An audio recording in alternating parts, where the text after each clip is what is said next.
4월 한 달간 어떻게 지내셨나요?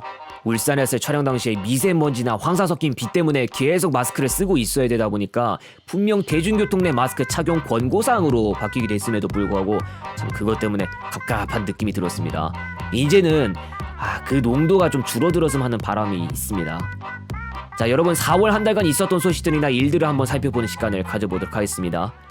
먼저 광역버스 관련 이야기를 전해드리는데 서울광역버스 9703번이 703번 간선버스로의 현관 전환이 있습니다. 서울광역버스 9703번은 경남 아너스빌 탄현역에서부터 식사동, 연신내역 연서시장 등을 거쳐서 숭례문까지 이어주는 노선인데 원래는 4월 25일 전환 예정이었다가 지연되었는데 제보에 따르면 27일부로 703번이 운행을 시작했으나 며칠은 9703번과 공동으로 운행한다고 합니다. 고속화도로를 경유하는 노선도 아닌 것 같고 그냥 일반 시내버스처럼 각 정류소 간 간격이 짧기만 한 그런 노선입니다.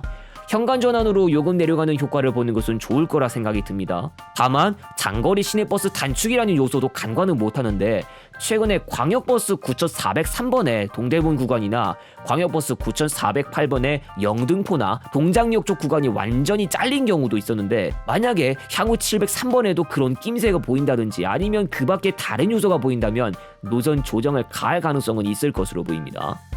다음 역시 광역버스 관련 이야기입니다. 경기도부지사가 2층 버스 제작 현장을 방문했다는 소식이 전해졌고 또 2층 버스와 관련한 소식도 전해졌습니다. 전기자동차가 탄소 배출 저감 효과가 있다는 것에 대해서는 알고 계실 겁니다. 적어도 내연기관 차량이 내뿜는 매연은 없으니까요. 최근 입석금지 직행좌석 버스들이 늘어나면서 증차했음에도 혼잡도가 높은 상황은 해결하지 못했고 이런 혼잡도 높은 노선에 2층 전기버스를 조기 투입할 것을 제작사에 요청했다고 전해졌습니다. 사진상에 나온 차량은 도세기 R버스, 그러니까 대도시권 과격교통위원회 직행좌석 노선에 운행할 목적인 버스인데 R버스 노선은 예를 들면 지금 보고 계시는 평택 6600번이 있습니다. 2023년 1월 1일부로 R버스가 됐다고 하네요. 2층 전기버스는 올해 5월에 의정부 G6000번, 수원 7800번, 6에서 7월 사이에 수원 7770, 7780번, 용인 5500-2, 5006번, 화성 M 4403번에 투입할 계획이고 차후에는 고양, 안성, 평택, 안산, 오산 등에도 투입할 계획이 있다고 전했습니다.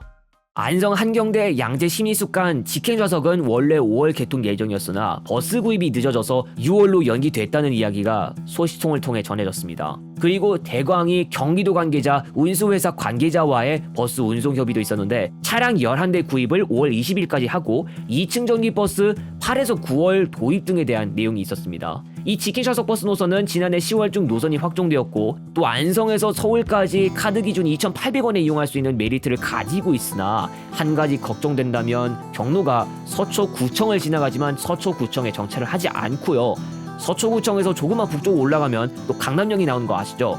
그러나 강남역을 지나가지 않게 되면서 강남역에서 광역버스를 바로 이용하기 힘들다는 점이 있고 신분당선이나 시내버스를 타고 시민의 숲까지 나와서 광역버스를 타야 하는 그런 번거로움을 느끼는 분들이 생길 것 같습니다. 물론 개포동 방향에서 가시는 분이라면 또 광역버스 이용이 좀 더 수월할 수도 있을지 모르겠습니다.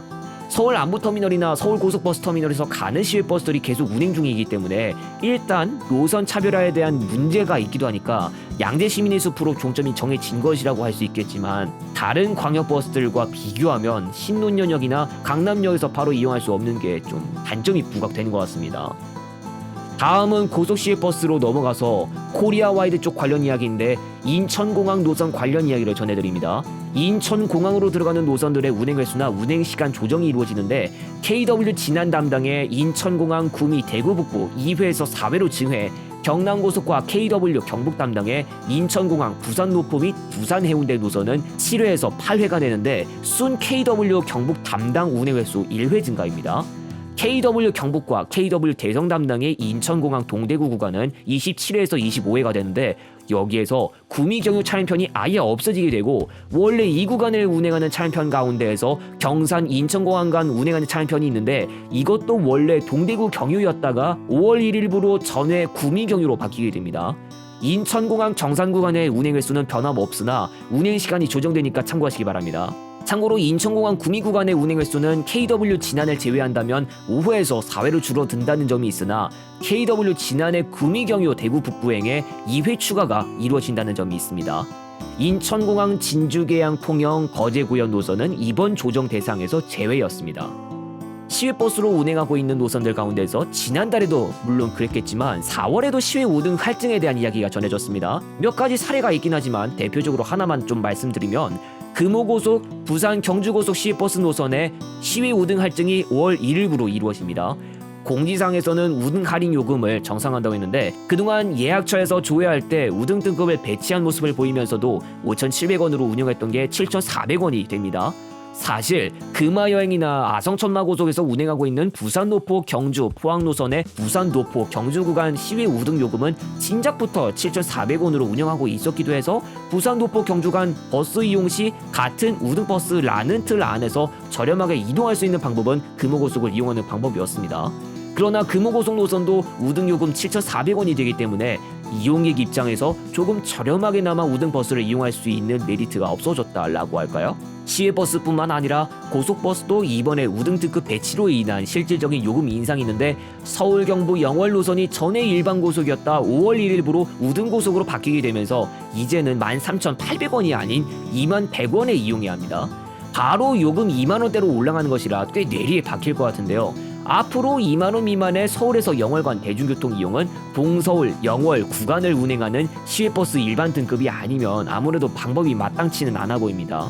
동서울 영월 구간 시외버스 일반 등급이 현재 16,700원입니다만 실제로는 28인승을 운행하는 것으로 확인되고 우등과 일반 등급 배치가 5대4 비율로 되고 있습니다. 다음은 프리미엄 버스 신규 운행에 대한 이야기입니다. 강원여객이 4월에 정식으로 프리미엄 버스 운행에 대열에 합류했습니다. 노선은 강릉시외 김포공항 인천공항 노선이고 중간에 평창휴게소도 경유하고 있습니다. 하루 2회 운행이기 때문에 볼 수 있는 기회는 많지는 않으나 여러분이 시간에 맞추어서 이제 평창에서나 강릉에서나 김포공항이나 인천공항을 가실 때 프리미엄 버스로 좀 더 편안하게 이동할 수 있겠습니다. 참고로 이번에 이 노선은 증액까지 이루어졌는데 프리미엄 버스 도입 전에 운행하지 않았던 시간대가 한 개 추가되었기 때문에 1회가 늘어났습니다. 경기고속도 강릉시외 김포공항 인천공항 노선을 운행하고 있지만 프리미엄 버스는 추가로 도입하지 않았습니다. 자, 그리고 같은 강원여객인데 강릉시외 광주 노선에 금에서 월요일 한정으로 강원여객이 복귀했고 운행 횟수는 이제 최대 3회가 됐습니다.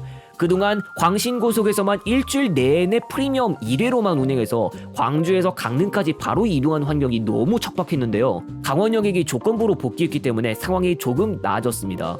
그래도 계속 화에서 목요일은 광신고속 1회 운행만 이루어지게 된다는 점 참고해 주시고 참고로 금호고속도 여기서 운행했는데 2020년 하반기 중에 빠졌습니다. 금호고속만 복귀하게 된다면 강릉시외 광주 노선의 모든 공배사들이 복귀한다고 할 수 있겠습니다. 영상을 통해서 공개해드린 바 있었습니다. 푸른교통 시외버스 부산 노포 울산 노선이 5월 1일부 운행 중단이 결정되어서 이제 부산 노포에서 울산 시내로 가는 방법은 광역버스 말고는 없어지게 됐습니다. 32회까지 운행했던 이 시외버스는 심야의 동래역까지나 방어진까지 운행하기도 했었고 광역버스에 비하면 평시에 덕계, 서창, 웅촌을 그냥 무정차 통과하기 때문에 빠르게 이동할 수 있는 장점이 있었습니다. 그러나 요금 측면부터도 당장 광역버스로도 대체 가능한 수준이고 동해선 철도의 영향도 있었다 보니 결국 운행 중단을 피할 수 없게 됐습니다. 이게 지금의 노포동 터미널 체제가 되기 전부터 내려온 유서 깊은 시외버스인 것 같은데 결국 역사의 한 페이지로 들어가게 됐습니다. 이제 푸른교통에서 운행하는 시외버스는 부산 노포, 통도사 신평, 언양 노선밖에 남아있지 않게 됐습니다. 오늘은 이렇게까지만 전달해드렸습니다. 4월 1일부터 상봉 대전복합 노선도 운행 중단되면서 상봉에서 출발하는 모든 고속버스 노선들 사라졌고요. 원주행 시외버스 노선만 남게 됐습니다. 4월 1일부터 슬프게도 운행 중단 이야기로 시작했는데 4월 중 부산 노포 울산 시외버스 노선 운행 중단 소식도 전해졌고 화정터미널은 5월까지만 운영한다고 하죠. 또 다른 슬픈 이야기가 예정되어 있습니다. 코로나는 조금 풀렸고 이동 인구도 늘어난 편이지만 코로나 여파는 장기간 지속되는 것 같습니다. 자차 이동 수요가 늘어났을 수도 있는데 그래도 조금이나마 빨리 코로나 전 상황과 같은 때로 돌아갈 수만 있다면 좋겠습니다. 아직도 고속버스 노선들 가운데서 배차가 일자나 요일별로 일정하지 못한 노선들 몇 개씩 보이고 있을 정도이죠. 이번 시간에는 크게 다루지 않았지만 KG 모빌리티가 시내마을 버스 용도를 쓸 수 있는 모델인 일명 스마트 시리즈로 이름 나 있는 에디슨 모터스에 대한 인수 추진을 한다는 소식도 전해졌습니다. 그 밖에 다른 이야기도 있다면 역시 댓글로 남겨주시면 감사하겠습니다. 오늘 영상은 여기까지이고 전 다음 시간에 다시 오도록 하겠습니다.